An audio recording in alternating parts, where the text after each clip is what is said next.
Bonsoir à tous. Voici les titres de ce journal. 260 000 fidèles ont participé à la messe célébrée par Benoît XVI ce matin aux Invalides. Après un déjeuner avec les évêques d'Île-de-France et un temps de repos à l'Annonciature, le pape s'est envolé dans l'après-midi pour Lourdes. Deuxième étape de son voyage. Il y a quelques instants, peu après son arrivée, c'était il y a environ 1h30, Benoît XVI, pèlerin parmi les fidèles, a entamé le chemin du Jubilé. Le soleil et la joie étaient au rendez-vous ce matin sur l'esplanade des Invalides. 260 000 fidèles étaient rassemblés en communion pour la très belle messe célébrée par Benoît XVI, l'un des temps forts du voyage du pape en France. Des jeunes et des familles, dont certains étaient là depuis le milieu de la nuit, ont fait une hola à l'arrivée du Saint-Père dans sa papamobile. Le récit d'Axel May. Qui a dit que Benoît XVI n'attirait pas les foules? Selon les chiffres du diocèse de Paris et de la police, 260 000 personnes ont assisté à la messe célébrée par le pape. Une cinquantaine de milliers de pèlerins, arrivés tardivement, ont même dû suivre sur un écran géant la messe depuis la place Vauban, de l'autre côté de l'hôtel des Invalides.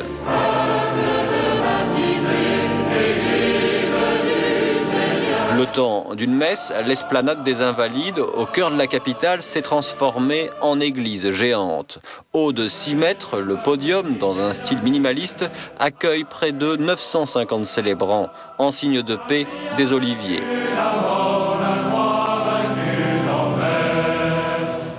Aux premières loges, des membres du gouvernement.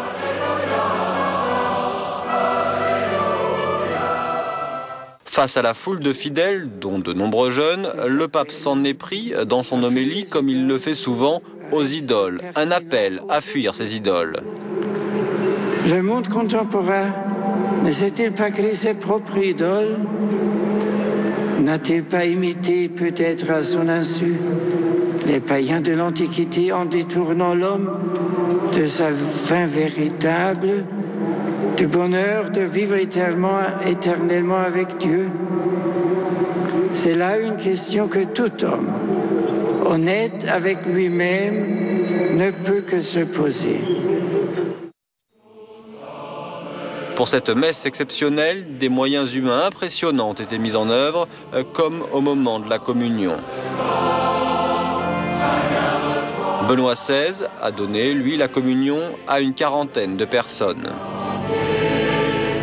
Oui, qui a dit que Benoît XVI ne savait pas déclencher la ferveur populaire?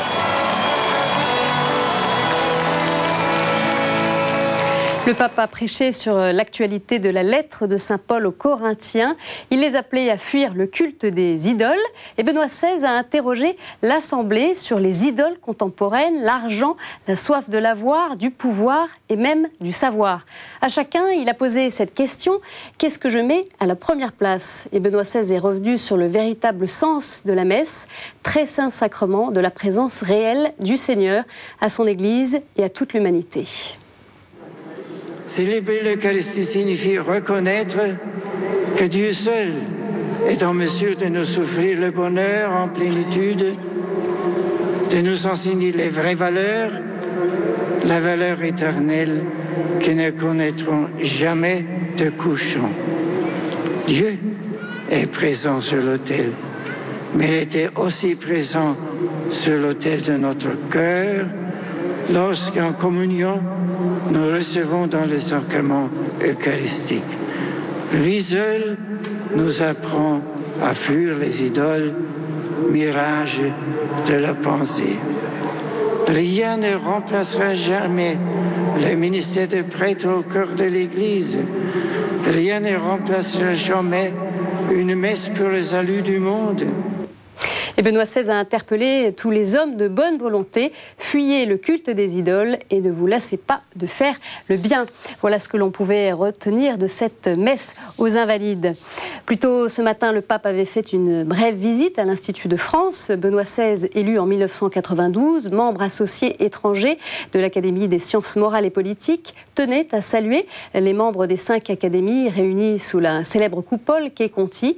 Devant 200 académiciens, le pape a évoqué les liens profonds qu'il attache à la culture française et pour laquelle il éprouve une grande admiration.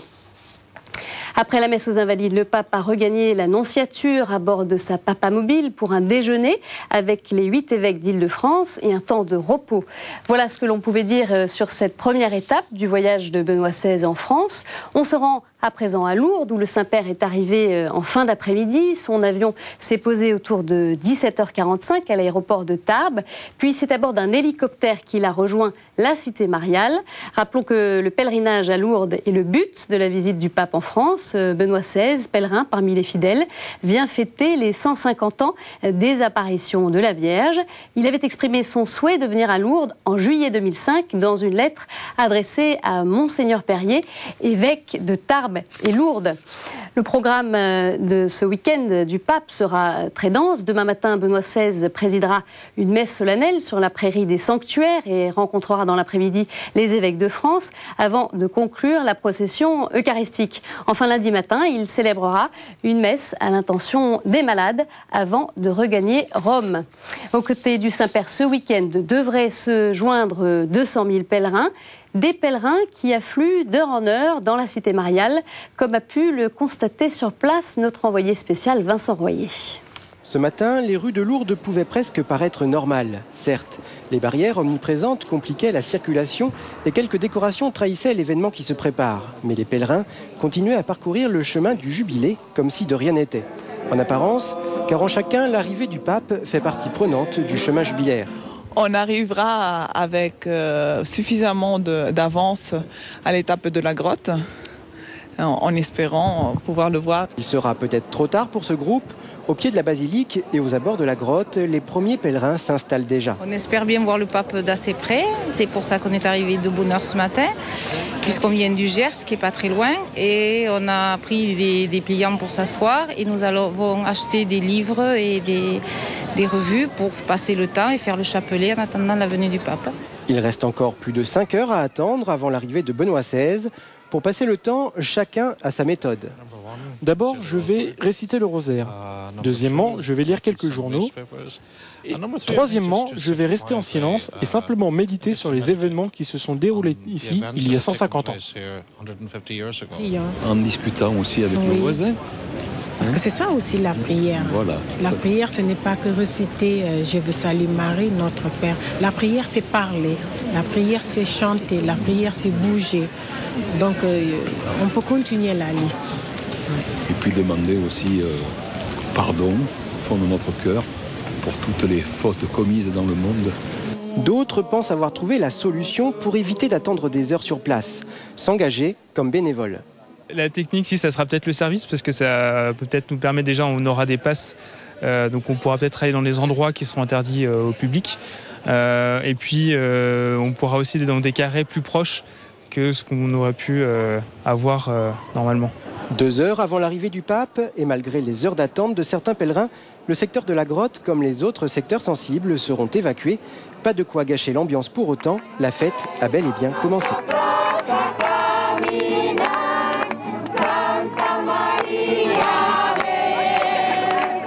1300 bénévoles sont également mobilisés à Lourdes pour accueillir les 200 000 pèlerins attendus ce week-end. Certains viennent dans la cité mariale depuis de nombreuses années. Un reportage de notre correspondant Manuel Lietkus. À Lourdes, on les rencontre à chaque instant. Ils sont omniprésents. Ce sont les bénévoles. Certains les appellent les fourmis de Dieu. Leurs missions sont d'accompagner, d'orienter et d'assurer le bon déroulement du pèlerinage.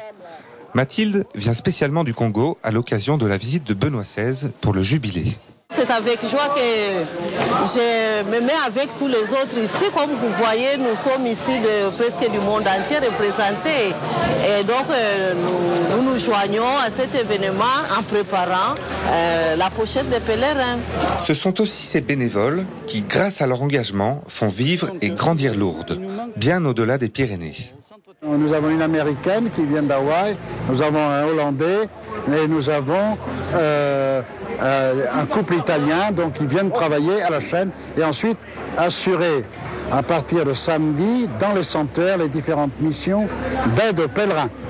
Alain, lui, est hospitalier. Aujourd'hui, il est affecté à la grotte. Son rôle est d'y assurer l'accès pour tous et d'abord pour les malades. Je suis venu à Lourdes en tant que bénévole pour servir les malades. La première fois, j'avais 17 ans et ça fait 35 ans et je reviens tous les ans pour servir plusieurs fois par an. Ce qui est intéressant, c'est toutes les rencontres qu'on y fait. Bien sûr, la rencontre spirituelle avec Dieu et avec la Vierge, mais également avec tous les gens qu'on rencontre, et souvent des pèlerins vous font des confidences très très intimes, des choses vraiment importantes, et ça c'est très émouvant. En plus du transport, les bénévoles prennent aussi en charge leur hébergement comme leur repas. Cela fait maintenant 4 ans que Clara fait le voyage depuis le Japon pour être au service des autres. Je viens ici tous les ans, exprès pour le service. Ça coûte cher, mais je suis heureuse d'être ici, donc ça vaut la peine. Ce week-end, pas moins de 1300 volontaires sont venus spécialement à Lourdes pour assurer l'accueil des 200 000 pèlerins. Si nous n'étions pas là, les sanctuaires de Lourdes n'auraient pas la même image. Parce que avoir des bénévoles comme ça qui servent Notre-Dame, qui servent les malades, je crois qu'il n'y a qu'à Lourdes que l'on voit ça. Et voilà, on retrouve à présent en direct par téléphone de Lourdes Emmanuel Dancourt. Emmanuel, bonsoir. Oui, bonsoir Stéphanie. Alors Benoît XVI a prié il y a quelques minutes devant la grotte de Lourdes. Beaucoup de pèlerins se sont unis à cette prière du pape. Emmanuel, quelle est l'ambiance sur place ? Eh bien, écoutez, ce qui est très surprenant, je ne vais pas vous apprendre qu'il fait très mauvais à Lourdes, il fait froid et il pleut. Et ce qui est très surprenant, c'est de voir tous ces sourires qui restent malgré tout accrochés. On aurait pu s'attendre à quand même une légère irritation de la part de tous ces pèlerins, parce que les écrans géants qui sont disséminés dans le sanctuaire n'ont pas retransmis ni tout ce qui s'est passé à Paris, ni même l'arrivée du pape à Lourdes. Donc tous les gens étaient dans l'expectative en disant mais quand est-ce qu'il va arriver, surtout qu'il y a eu du retard sur le programme, au moins 3 bons quarts d'heure. Mais non, ils sont là, ils sourient, ils chantent, ils prient. Et c'est vrai que c'est assez formidable de vivre ça avec eux finalement. Alors Emmanuel, il y a des pèlerins de France bien sûr, mais du monde entier. Oui, et alors je voudrais vous parler d'un groupe très particulier de 7 personnes qui ont fait le déplacement. C'est un groupe qui arrive d'Haïti, avec leur évêque, Monseigneur Joseph Lafontan. Ils ont eu 15 heures de vol, 3 avions différents pour allier Port-au-Prince à Pointe-à-Pitre, ensuite Paris et Lourdes, un voyage qu'ils ont prévu il y a 3 mois. Haïti est un pays qui vénère particulièrement la Vierge, et si je tiens à en parler, et si j'ai appelé leur évêque justement pour parler de ces pèlerins-là, c'est parce qu'on sait que ce pays a été dévasté il y a très peu de temps par des intempéries, et l'évêque me disait que le contexte dans lequel il a laissé son pays est extrêmement dramatique. Il a laissé là-bas un nombre incalculable de sinistrés, 75% des cultures ont été dévastées.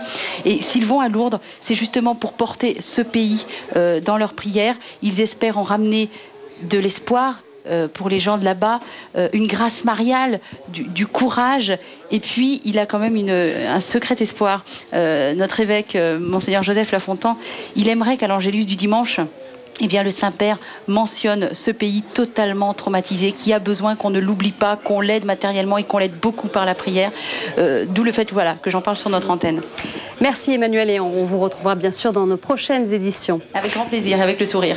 Je vous le disais en titre, dès son arrivée à Lourdes, Benoît XVI a parcouru en papa mobile 3 étapes du chemin du Jubilé, se mettant ainsi dans les pas de Bernadette. Le pape s'est d'abord rendu à l'église paroissiale du Sacré-Cœur, où Bernadette a été baptisée. Après un temps d'adoration dans la chapelle du Saint-Sacrement, Benoît XVI est allé au fonts baptismaux. Puis le pape a visité le Cachot, une ancienne prison où a vécu la famille Soubirous. Enfin, le pape a franchi la porte Saint-Michel et s'est rendu à pied à la grotte de Massabielle, lieu des apparitions, pour y prier. Alors nous retrouvons à présent en direct, également par téléphone de Lourdes, le père Jacques Gnoviard, assomptionniste et directeur du pèlerinage national de Lourdes. Père Gnoviard, bonsoir. Bonsoir. Alors vous venez de commenter avec Thomas Vallu sur notre antenne ce chemin du Jubilé. Je voulais vous poser une première question. Quelle était votre impression en voyant le Saint-Père franchir ces différentes étapes du Jubilé? Comment l'avez-vous perçu? En me réjouissant profondément de sentir le Saint-Père entièrement pèlerin Et j'ai profondément mesuré pour ma part combien à ce titre il est absolument frère de tous les pèlerins et combien nous sommes entièrement représentés dans sa démarche, extrêmement proche de sa démarche. Et par ailleurs, il m'a semblé que le Saint-Père était assez ému. Je l'ai senti en particulier au cachot où Monseigneur Perrier lui a dit voilà, c'est dans ces quelques mètres carrés qu'a vécu la famille Soubirous, et il a répété cela et il a aimé demeurer au cachot. Et je pense que voilà, ça me marque profondément. Je crois qu'à ce titre, il est pèlerin parmi les pèlerins, et pèlerin peut-être emblématique, bien sûr. Oui, justement, il est un peu particulier quand même. C'est pas un pèlerin totalement anodin. Non. On dit qu'il vient comme pèlerin parmi les pèlerins, et c'est absolument vrai, mais on n'oublierait pas qu'il est aussi le premier d'entre eux. Et je pense que ça nous fait découvrir aussi une dimension importante de l'Église, qui est justement que quelquefois on dit la hiérarchie de l'Église, mais c'est une immense fraternité de croyants, et je pense que de voir le pape premier, primus inter pares, premier au milieu des autres évêques, le voir dans cette démarche, je crois que ça nous restitue à nous-mêmes profondément la démarche de croyants. Alors, au-delà donc de cette démarche jubilaire du pape, rappelons-le évidemment, nous fêtons cette année le 150e anniversaire des apparitions de Lourdes. Près d'1 million de pèlerins d'ailleurs sont allés dans les sanctuaires cette année à l'occasion de cet anniversaire. Alors, quel est selon vous, Père, le message contemporain que Lourdes peut nous donner ? Le message, vous parliez d'1 million, c'est plus d'1 million de pèlerins qui ont fait le chemin jubilaire, et au terme de l'année, il y aura certainement eu entre 7 et 8 millions de pèlerins. Et le cœur du message jubilaire, je crois, c'est de mettre ses pas dans les pas de Bernadette pour, avec elle, qui est tout à fait notre auteur, si je puis dire, pour, avec elle, redécouvrir la foi et aller au cœur de la foi, qui est allé pour elle des fonts baptismaux au cachot, qui est le lieu de la grande misère, qui est significatif de tellement d'obscurité de nos propres vies, aller jusqu'à la grotte et être rencontré par le Seigneur, puisque être rencontré par Marie, c'est la mère du Sauveur, et qui nous donne accès au Seigneur. Et la fin du chemin jubilaire nous mène au cœur de la foi, à l'Eucharistie. Donc je crois que le cœur du message, c'est à la suite de Bernadette de refaire ce chemin qui nous conduit à rencontrer Marie, et par elle d'aller jusqu'au cœur de la foi, au cœur dans l'Eucharistie et la rencontre personnelle du Seigneur, qui en même temps construit l'Église tout entière. Donc c'est un message profond. Une dernière question, Père. Quelle est l'actualité aussi du message de la petite Bernadette, la Sainte Bernadette ? Est-ce que c'est un personnage aujourd'hui qui a toute sa place dans notre 21e siècle ? Je crois que l'année prochaine, les sanctuaires vont prendre comme thème pour l'année, justement, Bernadette. Je pense qu'elle est complètement à hauteur d'homme. Et elle a le regard complètement à hauteur divine.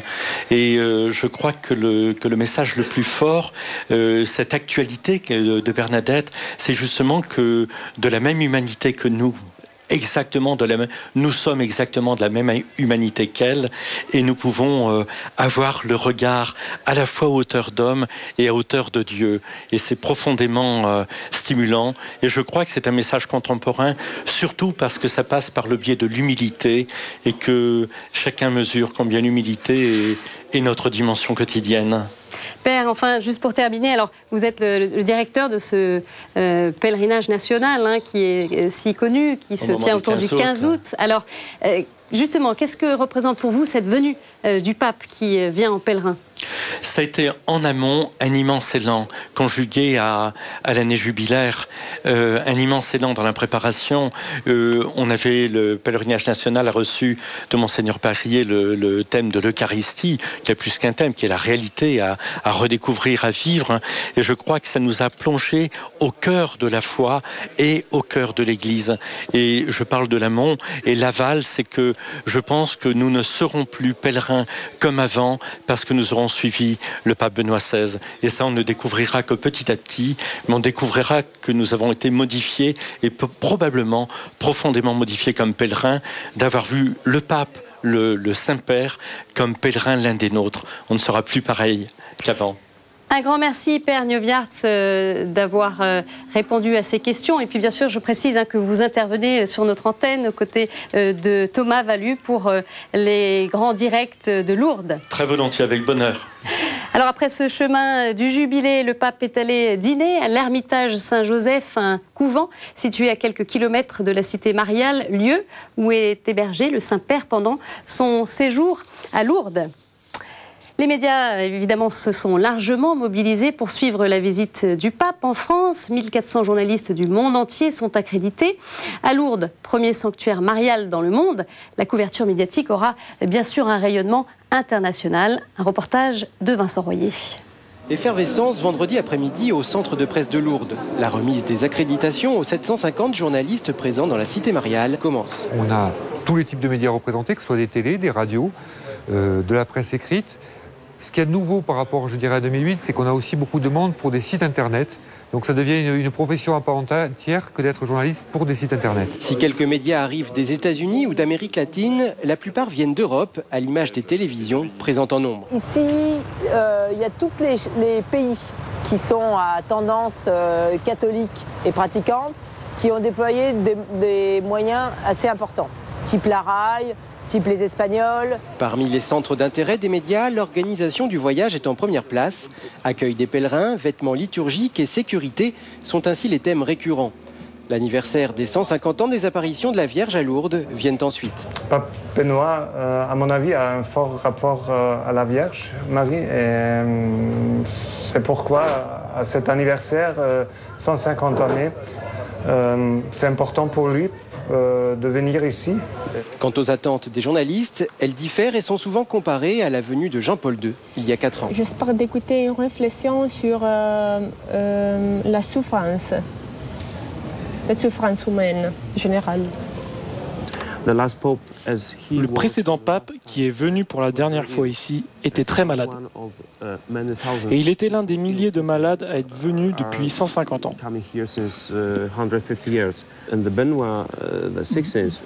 Benoît XVI est évidemment dans une autre situation. C'est aussi un signe pour les chrétiens, pour montrer que Lourdes n'est pas un lieu uniquement pour les gens malades. Au total, ce sont près de 1400 journalistes qui auront couvert tout ou partie du voyage de Benoît XVI en France. On encense tout ce qui est vivant. Et parmi ces médias au rendez-vous pour suivre la visite de Benoît XVI, Radio Notre-Dame, qui assure la couverture de ce voyage pour l'ensemble des radios chrétiennes de France. Après Paris, quel est le dispositif prévu pour Lourdes? La réponse d'Aymeric Pourbet, qui est directeur des programmes de cette station. Joint par téléphone dans l'après-midi. Le dispositif, il sera différent évidemment parce que l'étape aussi de ce voyage de Benoît XVI sera différente. Il y a eu d'abord l'étape parisienne, officielle, diplomatique, visite de chef d'État, qui est le pape aussi.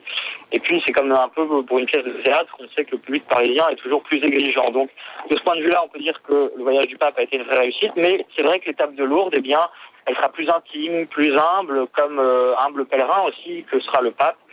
Comme Bernadette, il ira notamment à la grotte. Et donc, nous, Radio Notre-Dame, nous serons encore là présents pour toutes les étapes de cette étape lourdaise. La procession mariale de ce soir d'abord, et puis la procession eucharistique demain, la messe sur la prairie demain matin pour la fête de la Croix Glorieuse, fin lundi matin pour la fête de Notre-Dame des Douleurs, également la messe des malades qui sera prononcée par Benoît XVI. Et je pense qu'il faudra être très attentif à cette étape parce que c'est finalement là le cœur du pèlerinage de Benoît XVI en France. Il dit lui-même dans l'avion qu'il a mené en France, c'était vendredi. Voilà, c'est la fin de cette édition et merci bien sûr de l'avoir suivi. Restez avec nous pour la suite des programmes. Tout à l'heure à partir de 21h15, le pape conclura la procession mariale au flambeau et s'adressera aux pèlerins réunis à Lourdes. Un temps fort que vous pourrez vivre en direct sur KTO, commenté par Thomas Valu et le père Jacques Nieuwjaerts. Et puis demain matin, David Billiard vous donne rendez-vous à 8h30 pour le prochain journal d'information. Enfin, bien sûr, sachez que vous pourrez revoir voir et revoir tous les programmes autour de Benoît XVI sur notre site internet à l'adresse www.ktotv.com. Très bonne soirée à tous.